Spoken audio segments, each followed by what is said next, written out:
มื้อนี้ผลของความเสื่อนั้นพี่น้องสิเฮ็ดให้เฮาได้เห็นความยิ่งใหญ่ของพระเจ้าและความยิ่งใหญ่ของพระเจ้าในแบบใดแน่เฮาสิเบิ่งนํกันพี่น้องอยากขอเชิญพี่น้องได้เปิดในพระคัมภีร์ของพระเจ้ายูฮันบทที่11ข้อที่40หา44ยูฮันบทที่11พี่น้องข้อที่40หาข้อที่44ให้พี่น้องได้เบิ่งพระคัมภีร์ของพระเจ้านํกันพระเยซูเจ้าได้กล่าวแก่นางว่าเฮาได้บอกเจ้าแล้วว่าถ้าเจ้าเชื่อคงจะได้เห็นสง่าราศีของพระเจ้าดังนั้นพวกเขาจึงได้กึงก้อนหินออกฝ่ายพระเยซูเจ้าก็เงยหน้าขึ้นและภาวนาอธิษฐานว่าโอ้พระบิดาเจ้าเอ๋ยข้าน้อยโมทนาขอบพระคุณที่พระองค์ได้ทรงฟังข้าน้อยฮู้ว่าพระบิดาเจ้าทรงฟังข้าน้อยอยู่เสมอแต่ข้าน้อยเว้าอย่างนี้ก็เพื่อเห็นแก่คนทั้งหลายที่ยืนอ้อมข้างอยู่นี้เพื่อพวกเขาจะได้เชื่อว่า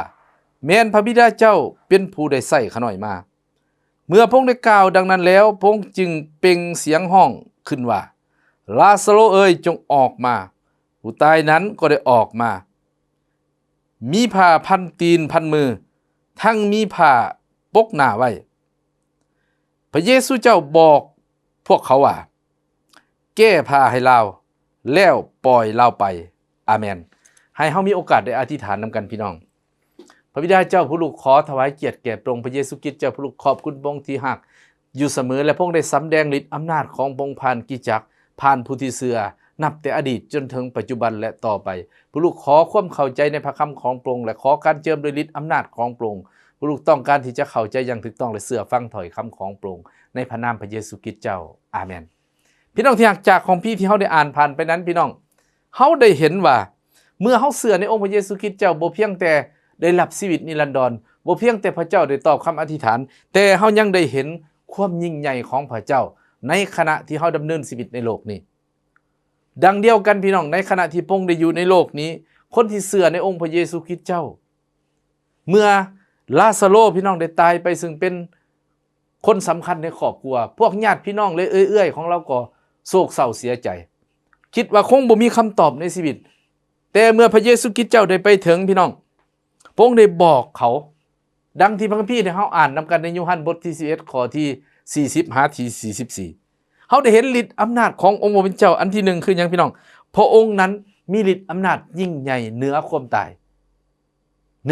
พี่น้องบ่เพียงแต่เหนือความบาปเท่านั้นลาซาโรนี่ได้ตายไปเป็นเวลา3วันแล้วเขาได้เอาเขาไปไว้ในอุโมงค์เรียบร้อยแล้วธรรมดานี่พี่น้องคนลาโลกฮอด3วันเหลือเสียชีวิตนี่ก็จะมีกินแล้วและว่าเมื่อพระเยซูคริสต์เจ้าไปถึงพระองค์ได้อธิษฐานต่อพระบิดาเจ้าเฮ็ดให้คนที่ตายไปแล้วฟื้นขึ้นมาจากตายลาซาโรในขณะที่ครอบครัวเบิดหวังแล้วเฮ็ดให้เราฟื้นมามีชีวิตอีกพระเยซูคริสต์เจ้าได้อธิษฐานพี่น้องแต่ว่าก่อนพระองค์จะอธิษฐานนี่พระองค์ได้หนุนใจผู้เป็นเอื้อยผู้เป็นญาติพี่น้องบอกว่าถ้าท่านเชื่อ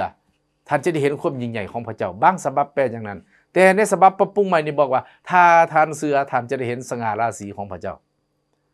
เพราะฉะนั้นพี่น้องความเชื่อนี่เป็นพื้นฐานสำคัญพี่น้องที่จะเฮ็ดให้เฮาได้เห็นฤทธิ์อำนาจที่ยิ่งใหญ่ของพระองค์แม้แต่ความตายพี่น้องแม้แต่ความตายเฮ็ดให้ขึ้นมาใหม่และเขาได้เห็นตามที่พระเยซูคริสต์เจ้าได้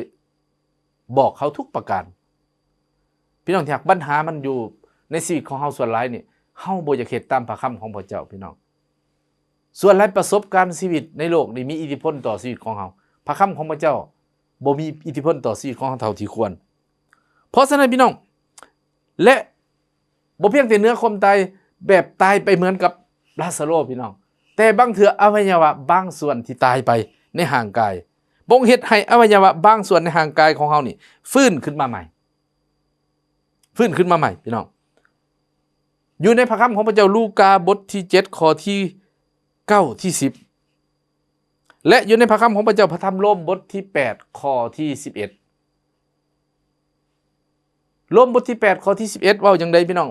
พระวิญญาณบริสุทธิ์เจ้าเนาะที่อยู่ในชีวิตของเฮานั้นพี่น้องที่เฮ็ดให้ห่างกายของเฮาฟื้นขึ้นมาใหม่ บ่เพียงแต่เฮ็ดให้จิตวิญญาณของเขาเลยพี่น้องเฮ็ดให้ร่างกายของเขาฟื้นขึ้นมาใหม่ฉะนั้นพี่น้องเขาสิเห็นเนาะในพระคัมภีร์จิตการในขณะที่อาจารย์โปโลเทศนายืดยาวพี่น้องคนตกจากบงเยี่ยมตายแล้วอาจารย์โปโลไปอุ้มขึ้นมาด้วยความเชื่อพี่น้องแล้วเพิ่นอธิษฐานและเฮ็ดให้ชายคนนั้นฟื้นขึ้นมามีชีวิตและร่างกายบางส่วนที่ตายไปพระเจ้าซ่อมแซมให้ขึ้นใหม่หรือว่าฟื้นฟูขึ้นใหม่พี่น้องขอบคุณพระเจ้าสรรเสริญพระเจ้าแต่ว่าความเชื่อได้พี่น้องแต่หลายต่อหลายเทื่อนี่เฮาบ่เห็นสิ่งยิ่งใหญ่ย้อนหยังพี่น้องย้อนเฮามีความสงสัยพระบิดายาโคบว่าผู้ที่มีใจสงสัยเหมือนกับฟองน้ำบ่ต้องหวังว่าสิได้รับสิ่งใดฉะนั้นขอพระวิญญาณบริสุทธิ์เจ้าซอยข้าน้อยและท่านทั้งหลายที่ได้ยินถ้อยฟังถ้อยคำของพระเจ้าที่จะเกิดมีความเสื่อบ่สงสัยพี่น้องอย่าให้ประสบการณ์ทางนอกที่เฮามีหรือสังคมมีนี่มีอิทธิพลเหนือชีวิตของเฮาแต่ให้พระคำของพระเจ้านะมีอิทธิพลเหนือประสบการณ์ทางนอกพี่น้องเฮาก็สามารถนำมาใช้ได้แต่อย่าให้อยู่เหนือพระคำของพระเจ้าพระคำของพระเจ้าต้องเป็นที่หนึ่งพี่น้องฉะนั้นพระเยซูคริสต์เจ้าพี่น้องนายทหารผู้หนึ่งคนไข้ของเพิ่นลูกน้องของเพิ่นพี่น้องป่วยใกล้จะตายแล้วอยู่ในลูกาบทที่7ข้อที่9หาข้อที่10นั่นพระเยซูบอกว่าเฮาบ่เห็นความเสื่อใหญ่เหมือนกับเจ้าแม้กระทั่งท่ามกลางคนยิวหรือไผ่พ้นของพระเจ้าคนอิสราเอลพี่น้องที่รักหลายต่อหลายครั้งพี่น้องการอธิษฐานของเฮานี่ถ้าบ่ได้ไปวางมือเฮาบ่แล้วอันนี้ขนาดเพิ่นบอกว่าบ่ต้องไปขอเพียงแต่เจ้าสั่งบ่ต้องเข้าไปอันนี้คือความเสื่อใหญ่พี่น้องคนที่เบิดสภาพแล้วลื้อฟื้นขึ้นใหม่ขอบคุณพระเจ้าสรรเสริญพระเจ้าได้เห็นความยิ่งใหญ่พระเจ้าของพระเจ้าประการที่2พี่น้องเฮาสิมาเบิ่งพระองค์นี้พี่น้องเฮ็ดให้เฮานี้มีฤทธิ์อำนาจยิ่งใหญ่เหนือธรรมชาติเหนือแนวใดพี่น้องเฮาสิเห็นว่าในสมัยของมูเสพี่น้องในสมัยพระพี่เดิมใดพระเจ้าได้เลือกมูเสนำพาประชาชนอิสราเอลออกจากการเป็นทาสในอียิปต์แต่ไปพี่น้องในขณะที่กษัตริย์พาโรห์ปล่อยไปเจอทางตันทะเลแดงขวางกันคนอิสราเอลมีความย้านหลายพี่น้องเฮาคือกันพี่น้องเฮาเชื่อพระเยซูคริสต์เจ้าเฮาฮู้ว่าพระเจ้ายิ่งใหญ่แต่เมื่อประเสริฐกับปัญหามันใหญ่ลังเทื่อเฮาก็ย้านได้พี่น้องลังเทื่อเฮาเกิดความสงสัยแต่ว่าขอบคุณพระเจ้าพี่น้องมูเสซึ่งเป็นผู้นำเพิ่นได้เอิ้นหาพระเจ้าพี่น้องเอิ้นหาพระเจ้าว่าสิเฮ็ดจังได๋พระองค์เจ้าข้าแล้วพระเจ้าก็บอกมูเสว่าให้ลุกหน้าต่อไปเจ้ามีหยังในมือของเจ้าอยู่ในพระคัมภีร์อุปยคบทที่14พี่น้องข้อที่21ถึงข้อที่31เฮาอ่านในเรื่องราวนี้โอ้พี่น้องอัศจรรย์หลายพระเจ้าบอกมูเสให้เอาไม้กอเท้าสี่ไปทางหน้าพี่น้องแล้วทะเลแดงแยกออกพระเจ้าให้ลมมาพัดแยกทะเลแดงและคนอิสราเอลนี่นะพี่น้องได้ย่างข้ามทะเลแดงไปแบบอัศจรรย์นี่แหละพี่น้องความยิ่งใหญ่ของพระเจ้าเนื้อเหตุผลของมนุษย์เนื้อหลักการทางด้านวิทยาศาสตร์และในที่สุดคนของพระเจ้าก็ย่างข้ามปลอดภัยเบิดสุคนหลังจากนั้นพระเจ้าเฮ็ดอะไรพี่น้องพระเจ้าบอกมูเสว่าให้เจ้าซี่ไม้กอเท้าของเจ้ากลับคืนและน้ำก็จะไหลมาคือเก่าพี่น้องฮู้บ่ทหารของกษัตริย์ฟาโรห์กำลังตามสิไปจัดการกับคนอิสราเอลสุดท้ายไปได้พี่น้องเรียบร้อยอยู่ทะเลแดงเบิดพี่น้องอย่างอันนี้พระเจ้าได้ให้ฤทธิ์อำนาจกับมูเสเห็นความยิ่งใหญ่ของพระเจ้าคิดบ่ออกพี่น้องมนุษย์เฮานี่คิดบ่ออกสิเป็นนั่นน่ะแต่เพียงแต่ความเชื่อเฮ็ดตามพระคำของพระเจ้าเฮ็ดตามที่พระเจ้าบอกและในที่สุดพี่น้องเขาก็ได้เห็นความยิ่งใหญ่ของพระเจ้าถ้าพี่น้องไปเบิ่งในบทที่5เขาได้ร้องเพลงสรรเสริญพระเจ้าผู้ยิ่งใหญ่ผู้นำพาให้มีชัยชนะเหนืออุปสรรคเหนือธรรมชาติเหนือกองกำลังที่หลายกว่าพี่น้องสรรเสริญพระเจ้าขอบคุณพระเจ้าและยังพี่น้องพระเจ้านี่ให้อำนาจกับผู้ที่เชื่อพระเยซูคริสต์เจ้าเด้อพี่น้องยุติธรรมชาติกันพวกสาวกเช่นเดียวเพราะฉะนั้นพี่น้องอย่างพระเจ้านำมูเสข้ามทะเลแดงและนำคนทั้งหลายข้ามปัญหาต่างๆอาจจะเป็นปัญหาก็ได้เด้อพี่น้องที่มันยิ่งใหญ่หลายคิดบ่ออกพระคำของพระเจ้าว่าฝ่ายมนุษย์ก็เหลือกำลังแต่ฝ่ายพระเจ้าเฮ็ดได้ทุกสิ่งแต่พระเจ้าจะเฮ็ดก็ต่อเมื่อเฮาเชื่อไว้วางใจในพระองค์ว่าพระองค์มีฤทธิ์อำนาจเฮ็ดได้เพราะฉะนั้นพี่น้องอยากอยู่ในพระคำของพระเจ้าอยู่ในโยฮันบทที่6ข้อที่16หาข้อที่21ก็ได้กล่าวเว้าถึงหยังพี่น้องความยิ่งใหญ่ของพระเจ้าที่พระเจ้า ยุติธรรมศาสตร์เพราะฉะนั้นพี่น้องเฮาประเสริฐปัญหาหยัง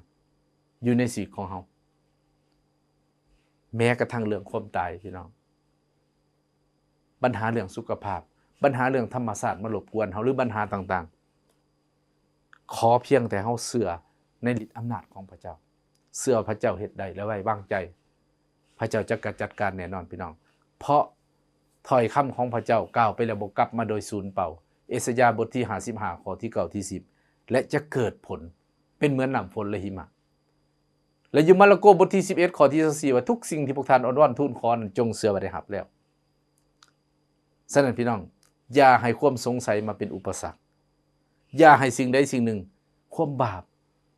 อันใดก็แล้วแต่มาเป็นอุปสรรคบ่ให้เราเห็นความยิ่งใหญ่ของพระเจ้าให้ชีวิตของเราเดินกับพระองค์เดินกับพระวิญญาณบริสุทธิ์เจ้าให้พระคำของพระเจ้าเป็นศูนย์กลาง